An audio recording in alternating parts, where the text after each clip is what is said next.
মানুষ বড় অভিমানী প্রাণী। সে চায় তার মন খারাপ হলে প্রিয় মানুষটাকে না বললেও সে বুঝে ফেলুক। ফোন করে খানিক ম্লান গলায় হ্যালো বলতেই ওপারের মানুষটা বলুক, তোমার মন খারাপ? তার এলোমেলো চুল, খানিকটা লাল চোখ দেখে বলুক, তোমার ঘুম হয়নি রাতে? দুঃস্বপ্ন দেখছো? টেনশন করছো কিছু নিয়ে? সে চায় মানুষটা বুঝুক কখন শক্ত করে বুকের সাথে চেপে ধরতে হয়, চোখের সামনে আলতো করে হাত ছুঁয়ে বন্ধ করে দিতে হয় চোখের পাতা।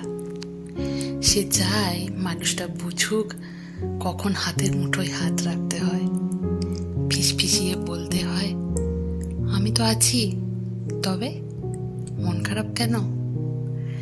সে চায় মাঝরাত্রিরে সে টের পাক পাশের মানুষটা তার মাথার নিচের সরে যাওয়া বালিশটা ঠিক করে দিচ্ছে। শেষ রাতে যখন খানিক হিম নামে তখন জড়িয়ে দিচ্ছে ওম চাদরে।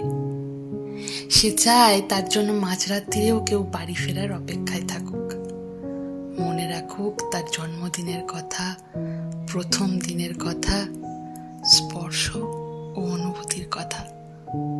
সে চায় তাকে ছুঁয়ে দেখতে গিয়ে কেউ মিথ্যে মিথ্যে অজুহাত বানাক, কেউ কপাল ছুঁয়ে বলুক, দেখি দেখি তোমার জ্বর নয় তো? অভিমানে দূরে সরে যেতে চাইতেই কেউ বলুক, খানিক ভুল করেছি বলেই দূরে সরে যেতে হবে? তবে এই যে এত ভালোবাসি, তাতে আরো কাছে আসা যায় না? আরো আরো কাছে, অনেক অনেকটা কাছে। মানুষ বড় অভিমানী প্রাণী।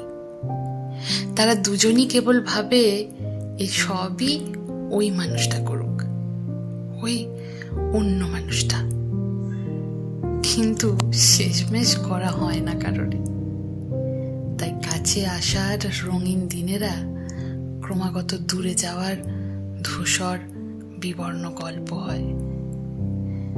মানুষ বড্ড অভিমানী প্রাণী।